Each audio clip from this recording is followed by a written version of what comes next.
हमने अपनी पार्टी की तरफ से 10 से ज़्यादा कॉलिंग अटेंशन मोशन दिए। सरकार को लंबा सेशन चलाना चाहिए ताकि प्रदेश के अंदर जो पिछले सेशन और इस सेशन के दौरान जो लोगों के सामने दिक्कत और कठिनाई आई है उन सब बातों पर चर्चा हो। ये जो कॉलिंग अटेंशन मोशन होते हैं ये बहुत इम्पोर्टेंट होते हैं। इन पे बड़ी गंभीरता के साथ चर्चा होती है, मिनिस्टर जवाब देता है, लेकिन बड़ी हैरानी की बात है हमारे प्रदेश की सरकार जो है उनको मंजूर करने की बजाय किसी न किसी बहाने से टालती है और सेशन लंबा चलाने की बजाय तो सरकार की तरफ से अनदेखी होती है। जो लोग भुगत रहे हैं पिछले दिनों से उन सब बातों पर चर्चा हो, उन सब चीज़ों पर सरकार संज्ञान ले, इसलिए सेशन बुलाया जाता है। हमने जो पिछले दिनों बारिश हुई थी, जिस बारिश की वजह से बहुत बड़ा नुकसान प्रदेश में हुआ, बोल्टन में 31 लाख एकड़ जमीन ऐसी दर्शाई गई है जिसका नुकसान हुआ है। या तो पानी आज भी खड़ा है या एक फसल खत्म होगी, अगली फसल की बुआई नहीं कर सके, मुआवजा उनको मिला नहीं। सरकार ने उस पर कोई ध्यान देने की बजाय उसको खाद और बीज से भी वंचित कर दिया। आज भी हरियाणा में लाखों एकड़ जमीन ऐसी है जिसमें बारिश का पानी खड़ा है, लेकिन सरकार का आज भी कोई ध्यान नहीं है। इसको लेकर के भी हमने एक कॉलिंग दी। इसी तरह से पिछले दिनों जहाँ पानी की बारिश की वजह से किसान की धान की फसल की यील्ड कम हो गई और बाजार में बेचने गया तो उसका धान खरीदा नहीं गया, धान घोटाला किया गया। बिहार से, बंगाल से, यूपी से मोटा धान लेकर के आए जो वहाँ 500-700 हज़ार रुपये क्विंटल खरीदा गया। हजारों ट्रक आपके सहारनपुर रेलवे पे बॉर्डर पे पकड़े गए।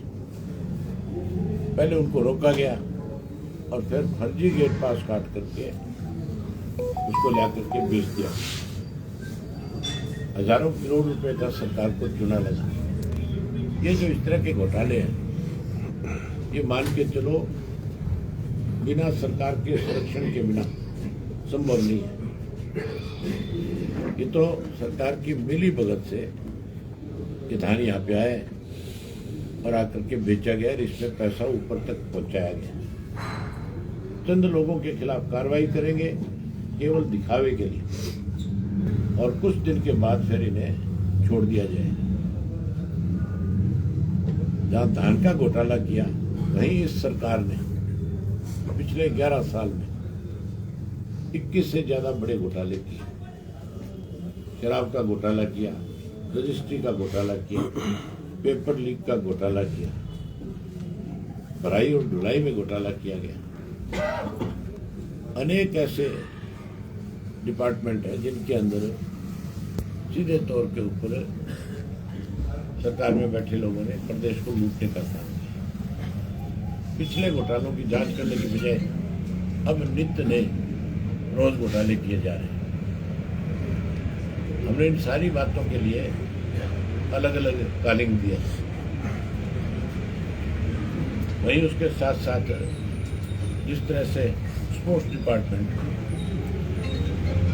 समय समय पे जो स्टेडियम है उनके जहाँ स्टील के पोल लगे हुए हैं उनका रख रखाव ठीक ढंग से नहीं किया गया, उसकी वजह से जो नुकसान हुआ है उस पर भी चर्चा के लिए हमने अपनी तरफ से कॉलिंग करी है। अब सरकार कितना उस पर स्पीकर लिया, मैं उम्मीद करूंगा कि स्पीकर हमारी बात को सुनेगा। ये हमारी नहीं है, प्रदेश के लोगों की बात है, इस पे जरूर चर्चा कराएगा। आज कानून व्यवस्था चौपट हुई है, हर वर्ग के लोग दुखी हैं, परेशान हैं। आज किसान सबसे ज्यादा दुखी और परेशान है। वहीं उसके साथ साथ आप ये देखो, एग्जाम दिए जाते हैं कोई 48,000 बच्चों से 46,000 बच्चों से। रिजल्ट जब निकलता है तो 1200 और बच्चे पास कर दिए जाते हैं। अब वो 1200 और जो पास किए आप मान के चलो कि उनको पिछले दरवाजे से जाकर के उनके एग्जाम कराए गए। कितनी बड़ी धांधली है। इन सब बातों पर चर्चा, इसके लिए आपके माध्यम से एक बार फिर सरकार को भी, स्पीकर को भी आगाह करना चाहता हूँ। आपकी तरफ से कोई क्वेश्चन है तो आप कर सकते हैं। इसमें सर जो विधानसभा की बात रखने की बात करी है, जो भाजपा का ये कहना है कि वो प्रॉपर टाइम ज़्यादा समय विपक्ष को देती है और पक्ष के लिए समय कम रखती है। आप एक काम करो, स्पीकर का जो जब स्पीकर आकर के अपनी चेयर पे बैठता है, बिजनेस एडवाइजरी कमेटी की बिल जो पास होता है उस वक्त स्पीकर वो कायदे तौर पर बताता है कि किस पार्टी को कितना समय दिया गया।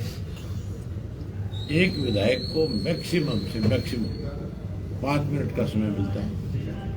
5 मिनट में वो प्रदेश की बात करेगा, अपने हल्के की बात करेगा, क्या कहेगा। उसमें 2-4 मिनट तो फजूल में लोग खा जाते हैं। अगर कोई किसी बात के ऊपर किसी को टारगेट करता है, टारगेट का मतलब अगर सच्चाई उजागर करता है तो उसका मंत्री खड़ा हो जाएगा, कोई 5-7 मिनट खराब कर देगा। समय कहाँ है बोलने। स्पीकर कहता है, सरकार कहती है, वो सिर्फ गुमराह करते हैं। हम कहते हैं सेशन लंबा चलाओ। लंबा अगर सेशन चलेगा तो हर मेंबर को ज़्यादा समय मिलेगा बोलने। मिनिमम कितना समय मानते सर, ऑप्टिमम समय, ताकि अपनी बात रख सके एक विधायक? आज की इस मौजूदा सरकार के खिलाफ तो घंटे घंटे आप बात रख सकते हो। जो कमियां और खामियां हैं आज प्रदेश के अंदर, जिस तरह से लोग परेशान हैं, कितनी देर आप लॉ एंड ऑर्डर पे कितनी देर चर्चा कर लो, कितनी बात कर लो, सरकार के पास कोई जवाब ही नहीं है। इस धान घोटाले पे कितनी बड़ी चर्चा कर लो, शराब घोटाले पे कितनी बड़ी चर्चा कर लो, रजिस्ट्री घोटाले पे कर लो। कितने अधिकारियों के नाम आए थे रजिस्ट्री घोटाले में, किसी एक के खिलाफ कार्रवाई करी? खुद सरकार ने कहा था 100 कुछ तहसीलदार और एचएस शामिल है इसमें, कोई कार्रवाई हुई है? सर एथेनॉल के प्लांट लगाए जा रहे हैं और हनुमानगढ़ में भी विरोध किया किसानों ने। उससे जो उपजाऊ जमीन है वो तो खत्म कर ही रहे हैं वहाँ की।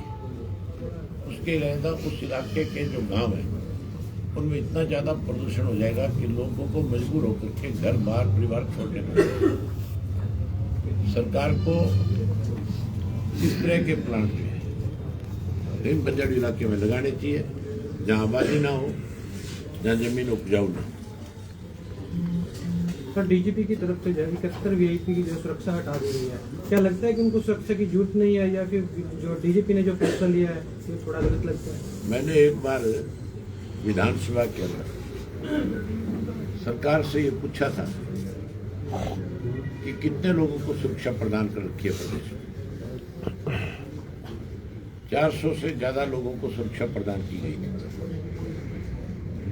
मैंने जब वो लिस्ट आई मेरे पास और उसमें लिखा हुआ पढ़ा, मुझे बहुत हैरानी हुई। हर व्यक्ति की सुरक्षा के पीछे लिखा था थ्रेट। मैंने ये बात उस वक्त भी जो होता था मिनिस्टर, होम मिनिस्टर, उनसे पूछा था कि अगर इनको थ्रेट है तो आपकी सरकार ने थ्रेट करने वाले कितने लोगों को पकड़ा, कौन लोग थे, किसने इनको थ्रेट किया? इसका कोई जवाब नहीं था। सरकार अपनी मर्जी से अपने मनचाहे लोगों को सुरक्षा दे देती है, अपनी मर्जी से जब चाहे उसके ऊपर ये कह करके सिर्फ कि हमने दोबारा इसको रिव्यू किया, इनको सुरक्षा की जरूरत हटा देती। क्यों दी उसका कारण बताए, हटाई तो उसका कारण भी बताना चाहिए।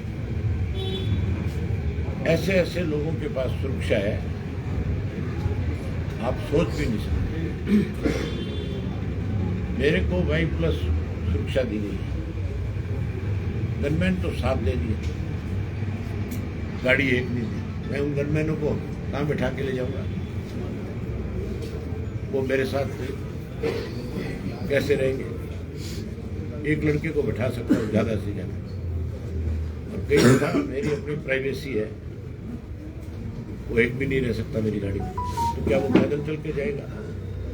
ऐसे लोगों को गाड़ियां मुहैया करा रखी है जो किसी पद पे भी नहीं है, जिनका कोई मतलब नहीं है, जिनको पायलट भी दे रखी है, स्कॉट भी दे रखी है।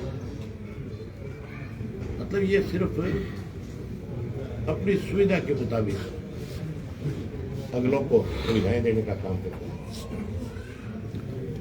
सुरक्षा के पीछे कारण होना चाहिए, बिना कारण सुरक्षा नहीं देनी चाहिए और ना इस तरह से पैसा बर्बाद करना चाहिए।